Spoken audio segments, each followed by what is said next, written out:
cleansing tool, used to drive away the ugly and invite the divine into the sacristy of spatial communion.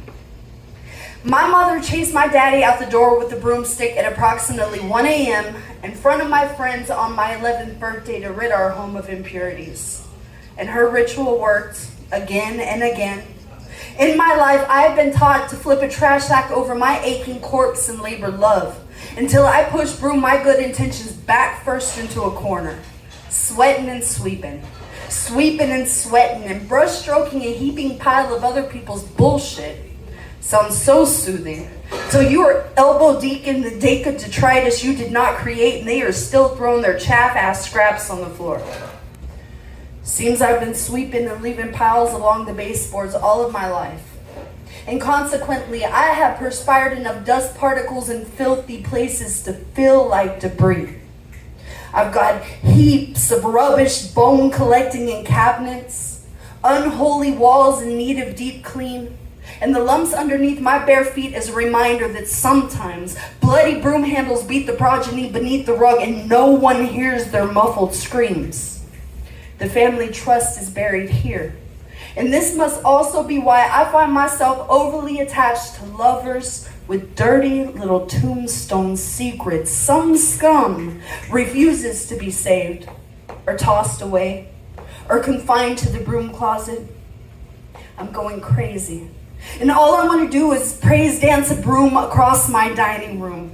I'm going out of my fucking mind and all I can do is sweep, hoping that the brush strokes and shattered cliff notes of straw nails gently scraping hardwood chalkboards will sweep me into sanity. I am humming in pain. As I sweep, my knees buckle to earth. My back spirals into a cat's pose, and I finally muster the muscle to sweep up the remnants of broken glass, shattered relationships, other people's displaced trash into a dustpan. Finally throw the motherfucking pile away. Hold my father, call my mother, brew a tea to ghost from underneath the area rug and let them know they are free now. And I begin again in a clean house. I'm starting my own ritual. So I realized something the other day. Whenever I speak of God in a way that shows his wrath and cruelty, I always refer to him as he. When I imagine God as loving and kind, benevolent, I refer to her as she. It just makes more sense to me that way.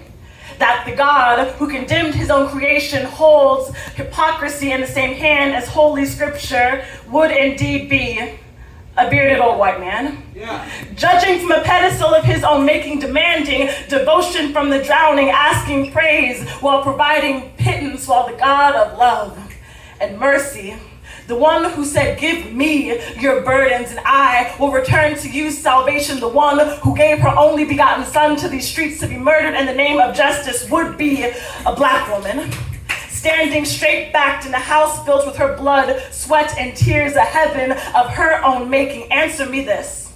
What is the story of 5 loaves of bread and 2 fish, if not a black mama making $1 out of 15 cents? What omnipotence it must take to feed a multitude with a little less than enough, but somehow she always makes it enough, and isn't that something like holy? Something kind of like divine. Now, I often call myself a heathen, the dictionary definition of the non-believer, but the one thing that has always been able to pull faith from even my furrowed brow is the resilience of a mother with children that have bellies to feed. How gracious is she to look her child in the eye day after day and not imagine a bullet wound crucifixion where their smile should lay. How powerful, how mighty, how all-loving is she, and believe whatever you may, but I believe that my God sits somewhere on a couch on the east side, probably off of MLK. A tender-headed little girl is crying but safe between her knees, her hair entangled in the Lord's fingertips, and that woman, that beautiful black woman, is all the God this world will ever need.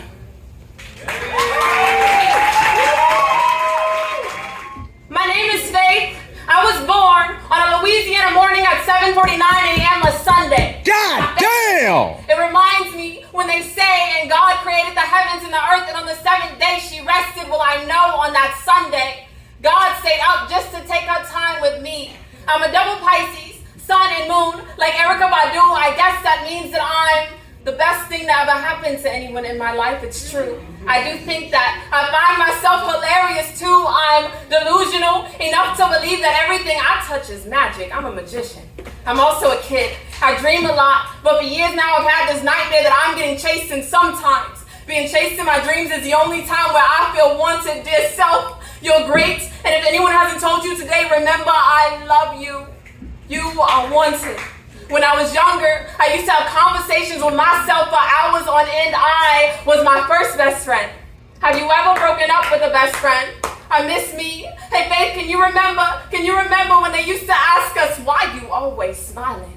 Ain't nothing to be happy about. When we used to live and love in that constant state of gratitude, and life just tasted so much better that way, so we smiled. I miss that too. Lately, I do this thing where I get really emotional in public. It's like my eyes are opening. I just see, like I can look at you, and I see you, and I see you, and I see you, and you're all so beautiful. And then I go home and I have a hard time seeing myself. I have a complicated relationship with mirrors. I used to avoid them completely. I've always been afraid of being seen, of not being accepted for me, but I remember my born day and God, how she has given me the light of the sun, the only trade. Sometimes others would wish that they could light like me, take their desires and twist them to envy my beauty. Is that why they treated me like a rotten tree? I'm the seed I can see, but lately my seed has felt so deeply buried that I've forgotten what it feels like to breathe. I feel lost. I haven't felt home for a while. I'm not tied down to any place or any person, and sometimes I lose the keys to the walls I built inside myself, so not even my body feels like a safe space. Dear Faith, I hear you. I've been talking to myself again, and for the first time in years, I finally feel heard. My name is Faith. She means unwavering trust. If I trusted myself more, imagine how high my tree would really reach. Last night, I had a dream where I looked into the mirror, but this time, I wasn't being chased. Hey, Faith, I see you.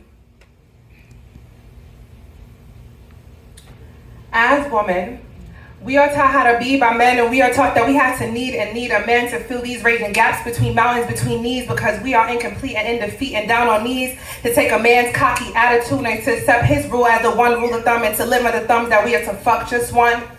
And we're to take his shit, no kids but changing shit, give kids still changing shit, make beds and take his dick, shut up and hear his shit. When shit's fucked up, hold it down and fix up shit. While he waits on us and he puts us down, and he claims us as he claims he's up but tears our crowns, cause tears and cause our frowns, leave us just to sink and drown. Make his dinner every night, no guts, no weeds, keep it tight, no show of feelings when he flirts, no checking phones or catching dirt, because if we do, we're acting crazy, be disrespected yet still be a lady, no opinions and share our dominions, can't express yourself because that's a whole position. Now listen, I blame your mother for creating in you an expectancy that I'm to wait hands and feet on every need that you have when you can't bring my back, when you can't bring me a bag that's not filled with ego and doubt, and leaving my strong black woman ass to figure it out, while you critique my humanity as though you have the credentials and you always have accidents but can't afford incidentals, fucking with my mental when you fuck with my peace. Self-love taught me different, self-love taught me.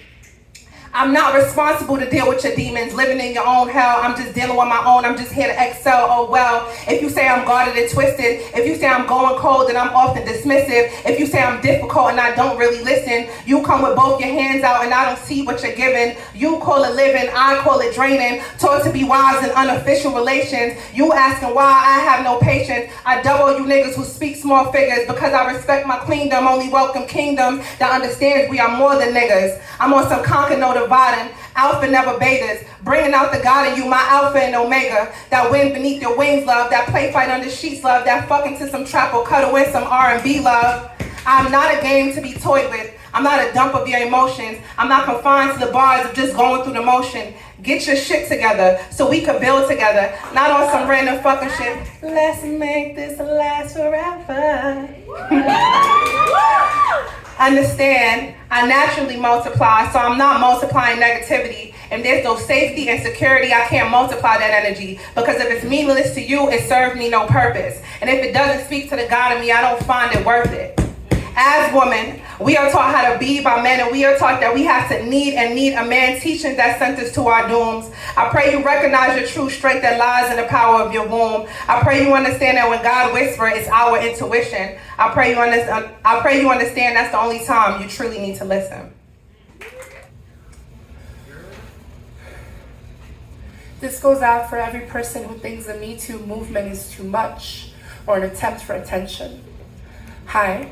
My name is Aida. I am 39 years old and I'd like to make a report. I'd like to finally make a report. Wait, no, I'm wrong. I'm sorry. I am 37. I am 37 and I'm finally starting to fall in love with myself. I can already speak about my past. I am 37 and I need to make a report. You see, I decided that it was a good choice to go with my ex-fiance to a party. And when my ex brought me home, I was drunk. I was barely able to walk into my apartment and I was bleeding all over the place. And I tried to make this report, but the officer taking my report said that it would be hard to follow through because, well, she's my ex-fiance and I was very drunk. So I dropped this report. I am 39 years old and I'd like to make a report. Wait, I'm wrong again. I'm sorry. I am 10. I am 10 and I'm sad most of the time. I like to drown myself in my school work, in my cursive writing, and I like to write stories that will one day take me far. I am 10 and I'd like to make this report. I am 10 and I'd like to make this report. My stepfather, he stands too close to me. He decided to ask me to touch him and I said no. So because I didn't touch him, he told my mom I did. And when my mom got home, she beat the fuck out of me because apparently men come before children. I am 39 years old and I'd like to make this report. Wait, I'm wrong again. I am sorry. I am 7. I am 7 and I love neon green. I love building blocks. I love New Kids on the Block and I love Lisa Frank notebooks. I am 7 and I like to make this report. My mom's stepfather stands too close to me, and every other night he goes into my room and he touches me. I am almost 9 now, and every other night he goes into my room and he rapes me. I close my eyes and I go anywhere my mind takes me. I am human, right? I am 39 years old and I'd like to make a report. No, I am so sorry. I am wrong again. I am 5. I am 5. And I love my dad. I love hugs. I love Cabbage Patch dolls and I love Rainbow Brights. I am 5 and I like to make a report because I don't think I should feel this way. My uncle shouldn't touch me there, right? No one should touch me there, right? I am 39 years old and I like to make a report. This report is for everyone who judges why someone takes this long to make a report, why I took so long to say my truth. There should be shame, not for me, but for them. I will release their names like I should have a long time ago. Francisco de Leon, I release your name. Bernardo de Leon, I release your name. Alejandro Robles, I release your name. Christy Garcia, I release your name. I release your names because they no longer belong within my soul. I am not an object. My body, my choice. Hi, my name is Aida. I am 39 years old and I need to make this report.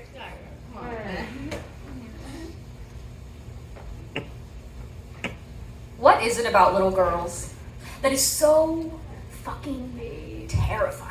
You know what I mean? Like the ghosts of little girls in the scary movie hallways. By all intent and purposes, I shouldn't be afraid because I could take a little girl. I could break a little girl. I could literally pick up and shake a little girl. I bet that's what you thought when you first saw me. Thought, damn, she's small, but she sure is scary.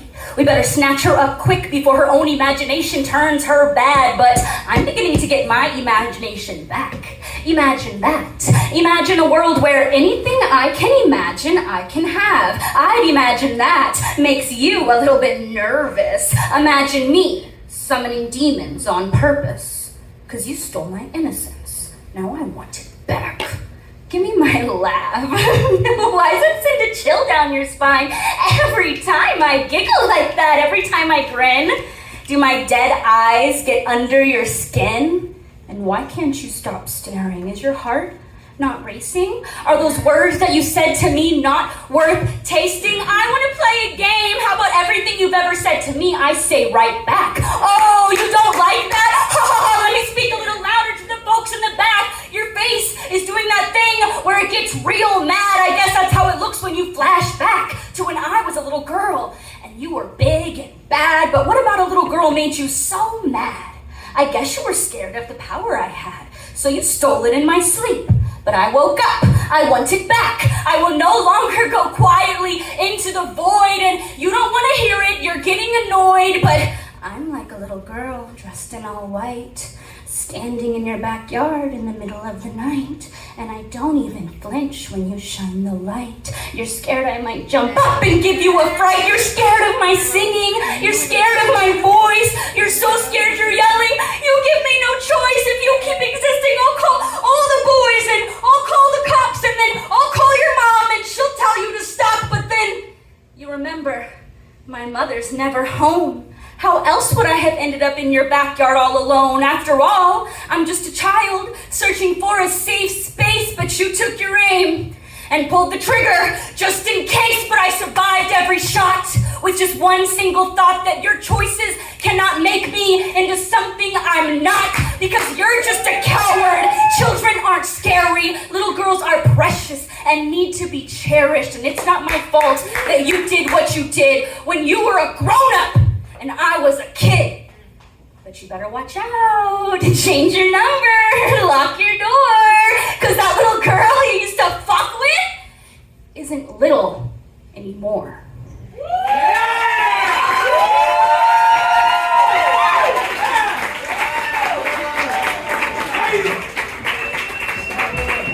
That was Tilton, everybody. Put your hands together, let's hear it for Tilton. Baby girls have to be born early. A lot of times their bodies already know that I was tiny and wrinkled and didn't have any fat on me, but I was whole. Maybe not ready exactly, but complete. All my miniature vital organs working and where they belong. A rush job, finished 2 months ahead of schedule. So maybe I should think about myself that way now. Small and not nearly strong enough, but whole. Not at all the pretty picture a new life is supposed to make, but living nonetheless. Like some twisted literary parallel between my life and birth. Even before I was born, the closeness was killing both of us. We couldn't survive without being severed from one another. It's the same now, I guess. I just need to find a knife. There will probably be a lot of blood, but if there's a chance I can save even one of us, I have to try, right? She was so relieved on my cousin's behalf to find out Gabby's first child would be a boy. Was that when the resentment started, when she knew that she was having a daughter? Or was it when my tiny, fragile life started to drown her?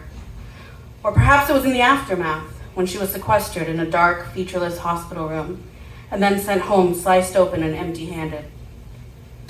I think it might have been before any of that, though. A slow, festering infection that even now she refuses to acknowledge. Each time her family heaped another responsibility on her without thinking about it, and praised her brother for achievements that were simply expected of her. When her mother bid her final farewells to her friends and neighbors, but never turned to the middle child always at her bedside to say, "Thank you for how much you have given of yourself to us.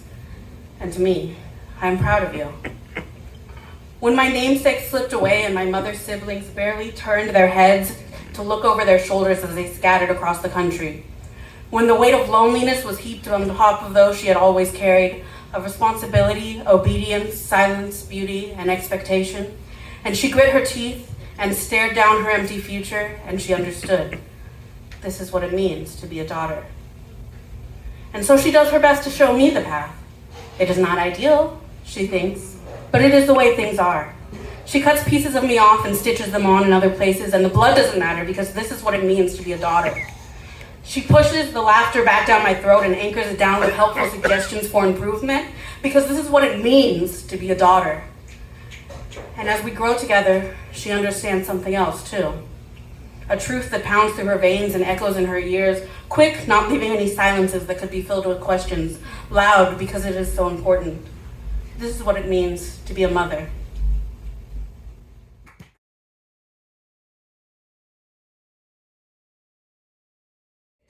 frustrated that I want to scream, but I never, ever do. You too? Sometimes I sit there in silence wanting to scream, but I feel that even if I chose to, I wouldn't know how. Like I couldn't physically get my voice to do that. Once in high school, I wrote the words, "I want so very much to scream," in careful, tiny, artistic typography on a Post-it note. I hid it in the back drawer of the desk in my room. I remember being scared my mom might see it while snooping around. Not that she might hear me scream, just that she might learn that I wanted to. Because I'm fine, right? I'm always fine. When my mom would drop me off at high school, she'd always ask me as I got out of the car, "Are you going to be okay?" And every day I said yes. I knew it was a lie, but I also didn't know what the truth was. I knew that I felt panicked and empty as I walked through the quiet halls. I knew that on any given day I had approximately 1 to 3 assignments due, which I probably hadn't even started, and that I would definitely lie about that to anyone who asked.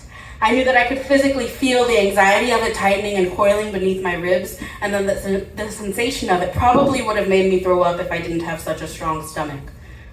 I knew that sometimes I wished I could throw up, because maybe the violent purge would be clarifying, and even if it wasn't, at least there'd be something for everyone else to see. I also knew that I wasn't throwing up, or injured, or feverish, and I could still walk around, which meant that I was fine. "Are you going to be all right?" Yes, of course. I'm always all right. Every day you ask me that, and every day I take my backpack and step out onto the asphalt and feel a little bit like this will be the day it finally kills me and say, "Yeah, I'll be fine." And every day, I don't scream.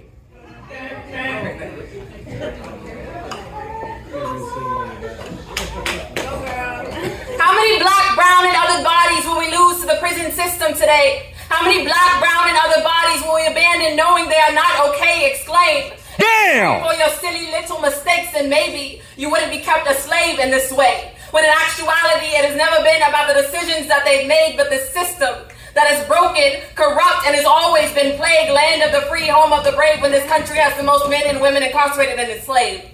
I'll be goddamn. All of the good of our states aside, but how can a land be so great if all we've done is feed its people lies?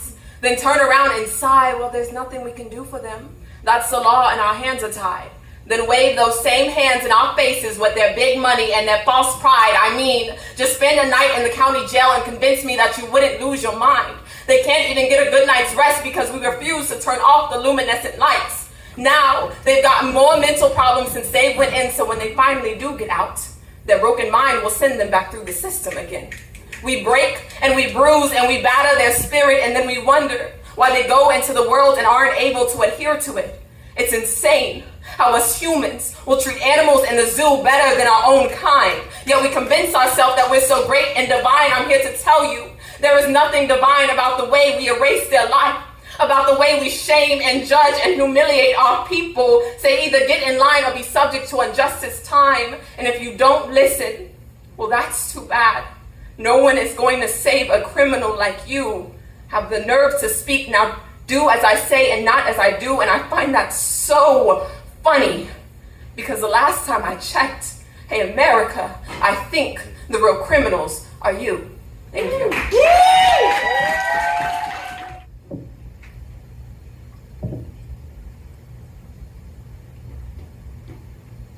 I chose myself for the first time in a long time today. It didn't feel good, but the old me would be so proud. She would look at me in awe, wondering how I overpowered my feelings and built towers through ceilings that I thought I would never break through. Especially when the engineer and the architect of your cage space share your intellect and the same face. To outgrow your own limitations with a level of self-awareness that breaks your old foundations is something many of us never do. Why fight to be someone else when it's much easier to be the same you? Sure, it was comfortable there, but I didn't like who I was. I wanted so bad to change, but was too scared of what came with it. The task alone seemed mountainous. But today I stood atop my tower, so proud of my journey itself. I built it brick by brick, taken from what past me thought was a structure too rooted to move, let alone by herself. Yet her prayers rocked the very foundation she clung to so tight, broke boulders into bits, Her tears watered the seeds she planted, not knowing she just needed to try. Not always fight. Her honesty opened doors so that I could finally find my way in. Her perspective lit the way so my climb up could begin. But then I fell. And it was a long way down. Many times over. I hated that she chose everyone else, and she did too. Yet that's exactly what drove her. Because of her, I kept climbing. And watering her seeds is what I owe her. Thank you.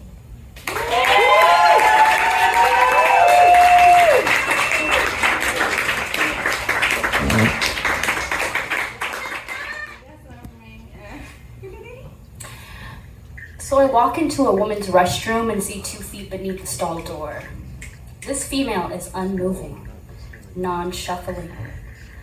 And as more time passes by, I have to fight the urge to yell through that awkward crack in the privacy barrier.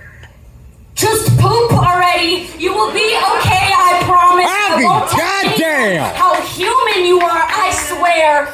But I don't say that because somewhere along the way, this little girl has been taught that girls don't poop. They don't poop or fart or curse or fight or spit. They need to be aware there is a proper way to sit, and please shy away from anything explicit. Ladies, have we forgotten that our bodies are powerful and amazing and every form and function about them is valid? It is within your capacity to be a womb to the human condition in the same body cavity that separates waste from nutrition. So why are you afraid to let anyone know that you're shitting? This is a generation of female empowerment, so why do we treat these restroom stalls like time machines that blast us back to the 1950s? If we truly believe we can do anything men can do, shouldn't sitting on the toilet and performing a basic human function be included? Even if that means making a plop. And I know you like to think your shit don't stink, but lean a little bit closer, see the roses really smell like poop. Yeah. So the next time I'm stuck in a restroom with a chick who thinks I am a T-Rex, and if she doesn't move, I won't see her. I am going to stalk straight up to that awkward crack in the privacy barrier, and with one eye of determination focused on her terrified face, I'm going to say, get over yourself. Everybody poops. There is something beautiful about skin. About how to be black or brown often means to have the same life lived as a multitude of others, to have kinship in some of the strangest of circumstances. Audience, I need your help. Fill in the blank if you can. Look, I brought you in this world and my parents beat me and I turned out just fine. And I wonder, just how often has abuse been the punchline? Has laughter followed a story where there was none, where I'm gonna give you something to cry about was less of a threat and more of a recollection of what already was, and we forced to accept it just because, that's still your mama. He's still your father, and still waters run almost as deep as the emotional scars left long after the physical ones have healed. But there's something beautiful about skin, y'all. About how masterfully it can knit itself back together. Coaxing forgetting out of its fiber, safety out of sinew. What's an ability to absolve? But the brain doesn't have the skin's resolve. Wants to be that which it remembers being the most, not what it has been. But the skin remembers the good days.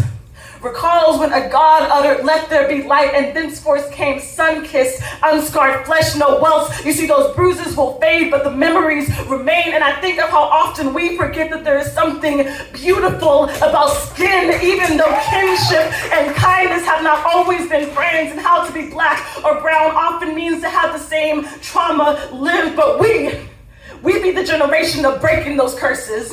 Those who will not turn punches into punchlines unless we are remembering what has been and what never will be again. I feel like I've been fucking men who were never worthy. Trying to find value in all the wrong places, spaces they could never hold for me, because see, You can't go looking for a soulmate in a one-night stand, in a broken man, in someone else's plan that never had plans to keep you. Just take what they could or what you willingly threw away, because you cannot be anything other than a hard rock, never recognizing you were a gem to them. I am beautiful, I am sexy, I am a feast to be devoured, never savored. No emotions, only notions that render me unlovable, or as they say, uncuffable. Reopening wounds that barely had scab, Reopening wounds that barely had scabs, bring bags and bags of baggage, dropping them off in my home, using me for storage of their insecurities. Mommy issues, never met my father, let us take it further into a situationship that leaves me raw. Now I question why I deal with the cards that are not from my hands. How could I explain that I accepted this man? I mean men that I've been fucking that are not worthy of me, men too damn broken to ever love me. How could I explain that I fucked them to find the pieces of me that I lost when I was 13, but when it started I was 3. Deep in me, I've been searching for a purity that seems more and more and more off me. The more I lay side by side, cheek to cheek, face to face with my demons, the more you twist and turn my words, your intentions. How dare I forget to mention, I've been molested, I've been raped, I've been beaten, I've been homeless. Oh, how could you not know this when I've been nothing but open to you, and legs and lies have been sprawled out on the sheet, same as us. Maybe because you never asked, maybe because you never cared. And even if I did say these things, tell me, what difference would it make? Would you change your ways and ease my pain? Would you do what you mean and mean as you say? Would you be a space of safety and security? Would you not ask for more of me? It would make no difference, because you are somehow convinced that your pain is the bigger picture. Rather than healing in love and creating a new one, rather than unveiling lies and letting the truth in, you'd rather fuck. Because you can't fathom going deeper than knee deep in some pussy. Admit it, I get it.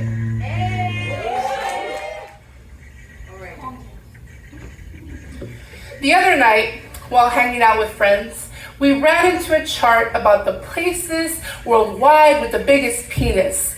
And in between giggles and comments, we found out the following. Biggest dick country is Congo with 7.1 inches. North Korea has the smallest with 3.8 inches, which kind of explains why they're always upset in that war. Global average is 5.5 inches, US is 5.1 inches, and there was once a Mexican man with 18.9 inches. So only 3% of men worldwide are over 8 inches, and only 6% of men actually need extra large condoms. So stop buying those Trojan Magnums, you fucking liars. And I sat there thinking what I had to contribute to such conversation, since I don't have a biological penis, and technically I've only had 3 in my life. And I realized that with my recent cancer diagnosis, that I do know what I have that is bigger than 7.1 inches. This big dick energy, because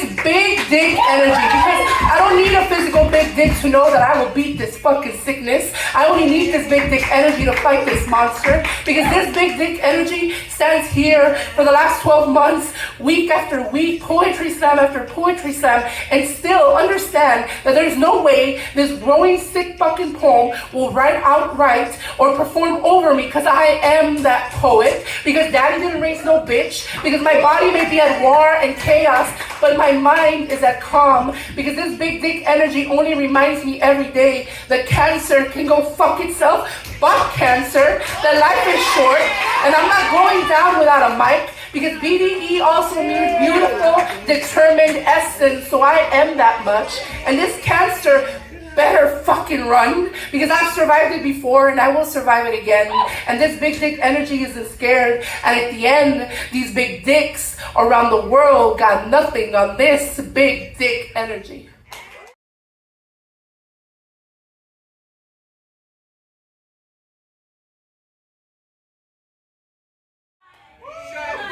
She's so fucking pretty! Oh my boy! She's beautiful, like literally her. Alright guys,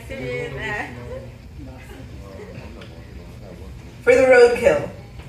I want to say this type of mindless slaughter is not in our nature, but we do the same thing to each other. We leave a string of casualties along the road behind us as we speed off to the next, and I wish it were a metaphor, because I've seen the bodies in the streets In a world moving as fast as bullets and tanker trucks, I have prayed for the souls whose only sin was daring to exist. Have you ever smelled dried blood and rotting flesh? I've felt the anguish for the lives we drive into the cracks, heard those who claim progress at the expense of innocent lives. Look, we all know the ways we discard of those we think are below us on the food chain, and I wish it were a metaphor, but the roads of the world are literally stained with our apathy. We prosper while lives are lost and no one mourns. And no one brings them flowers. No one wraps them in the flag of their homeland. We prosper while lives are lost and no one mourns. The roads of the world are literally stained with our apathy, and I wish it were a metaphor, but look, we all know the ways we discard of those we think are below us on the food chain, heard those claim progress at the expense of innocent lives. I felt the anguish for the lives we drive into the cracks. Have you ever smelled dried blood and rotting fresh flesh? I have prayed for the souls whose only sin was daring to exist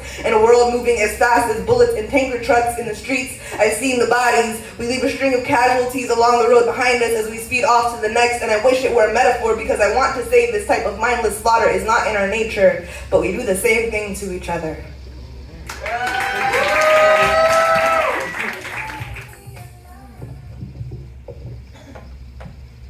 My apologies to anyone who has ever fallen in love with me, to anyone who has ever been convinced that I am capable of loving more than me. I am sorry that you got stuck in my web so quickly. See, when I love more platonically than romantically, and I always pray that I could give you more, and it's frustrating to know that I couldn't give you more. I am sorry for allowing you to think that if you fucked me hard enough or bought me pretty things, then eventually your efforts will be seen, and I would finally realize that you were my key to happiness, to strength, to everything in between, that I wouldn't have no choice but to receive you as either my king or my queen. And I find it so ironic, because all I've ever wanted was to be loved. But whenever I feel anything close to that, all I can allow myself to do is find cover and run. So to you, to anyone who has ever fallen in love with me, I wish to give you my sincerest and my dearest apologies. Damn!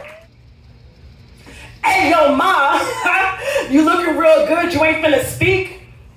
Yells an already angry man in an empty Walmart parking lot. I do not make eye contact. Instead, head swiftly towards the well-lit front entrance. Well, fuck you too, bitch, rings in the back of my ear. You just a slut anyways. I had on jeans and a baggy t-shirt, but something about my comfort said eat me. Told him that I was easy prey, said that I was here for the pleasure of his eyes, and that he was entitled to my reply. But to that I say this, that women are not meant for human consumption, to be stalked by every ravenous wolf or hunted by every hungry man looking for something to feed their belly. We are people. We are not ornaments to be plucked from the shelf at your convenience. Now, fuck that. I am a living, breathing atomic bomb, daring you to take a bite and see which one of us will get devoured.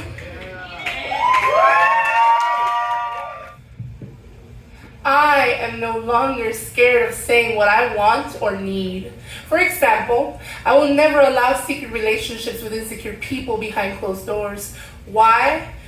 Because I can't be loved in the dark. Because your secrets are yours and not mine. Because I was meant to be loved in light. Because God didn't take this long to find two wrong beings to consume each other and wait for me. So I refuse to turn off the light for you. Because I'm not a secret. Because I look better under light. Because even the sun loves me. I am tired of small men whispering sweet nothings to keep me near, but gaslight my soul when we get too close. Because whether it's because I'm too loud, too much, or a big girl, and at the end of the day, I am not a secondary or background character in my story. I am the motherfucking setting, plot, conflict, and resolution. I am my own muse because, honey, I don't have a company's issue as it seems. So if you can feel about me the way I feel about myself, well then, I'll make sure you definitely won't come and love me in the dark.